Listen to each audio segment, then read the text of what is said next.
தனக்கான ஒரு லைஃப் பார்ட்னரை நான் சூஸ் பண்ணணும், எனக்கு ஒரு லைஃப் பார்ட்னர் வேணும் அப்படின்றதுக்காக நீங்கள் யாராவது பிரார்த்தனை பண்ணுறீங்க அப்படின்னா, நான் சொல்கிற மாதிரி நீங்கள் பிரார்த்தனை பண்ணுறீங்க அப்படின்னா, முதல்ல பிரார்த்தனை பண்ணாதீங்க. முதல்ல செல்ஃப் அனலைசிஸ் பண்ணுங்கள். செல்ஃப் அனலைசிஸ்னால் ரொம்ப சிம்பிள். செல்ஃப் அனலைசிஸ் சொல்கிறதுக்கு முன்னாடி சில விஷயங்கள் சொல்கிறேன். முதல்ல நம்ம எப்படி இருக்கோமோ நம்மளுடைய மனநிலைக்கு ஏற்ற மாதிரி தான் ஒரு பார்ட்னர் அட்ராக்ட் ஆவாங்க லைஃப்பில். அது எல்லாருக்குமே சரி, இல்லைங்களா? அப்போது செல்ஃப் அனலைசிஸ்னால் ஒரு பேப்பர் எடுத்துக்கோங்க. உங்களுக்குள்ளே இருக்கக்கூடிய கெட்ட பழக்கங்கள் என்ன, நல்ல பழக்கங்கள் என்ன அப்படின்றத பேப்பரில் 1 by 1 எழுதுங்க.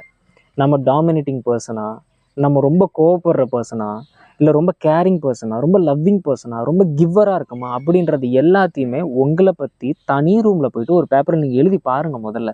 சரிங்களா?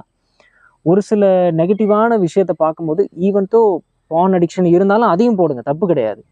நமக்குள்ள கெட்ட பழக்கம்னா எல்லாத்தையுமே தான் கெட்ட பழக்கமாக எழுதணும். அதை யார்ட்டையும் நம்ம கொடுக்க போகிறது கிடையாது. அதை எழுதிட்டு நீங்கள் அந்த பேப்பரை திறந்து பார்த்தீங்கன்னா, ஓகே நம்மளே இந்த அளவுக்கு நம்ம மைண்டில் குப்பை இருக்குது அப்படின்னா, இந்த குப்பைத்தன்மை உள்ள இந்த மனம் இன்னொரு குப்பைத்தன்மை தான் நீங்கள் அட்ராக்ட் பண்ணுவீங்க வாழ்க்கையில்.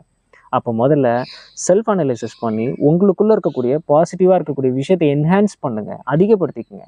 நெகட்டிவாக இருக்க விஷயத்த கொஞ்சம் கொஞ்சமாக வாழ்க்கையிலேருந்து நீங்கள் வெளியேற்றினீங்கன்னா மட்டும்தான் அடுத்து நீங்கள் பண்ண போகிற ப்ரேயர் ஒர்த்ஃபுல்லாக இருக்கும். ஒரு நல்ல பர்சனை உங்கள் வாழ்க்கையில் கொண்டு வர முடியும்.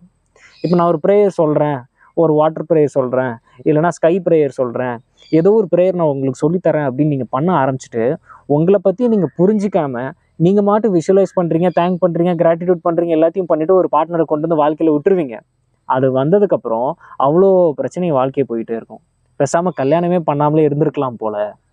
ஏன்னா இவ்வளோ பிரச்சனை எனக்கு வாழ்க்கையில் வருதுன்னா அவங்க வேறு யாரும் கிடையாது, உங்களுடைய பக்கா ரிஃப்ளெக்ஷன் தான் அவங்க.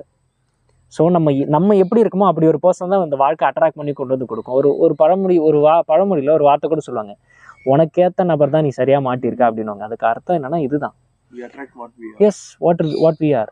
அதனால் முதல்ல செல்ஃப் அனலைசிஸ் பண்ணி உங்களை நீங்கள் பியூரிஃபை பண்ணிக்கிட்டு உங்களுடைய மனசை திறந்த நிலையில் வச்சுக்கிட்டு அதுக்கப்புறம் ப்ரேயர் பண்ணுங்க.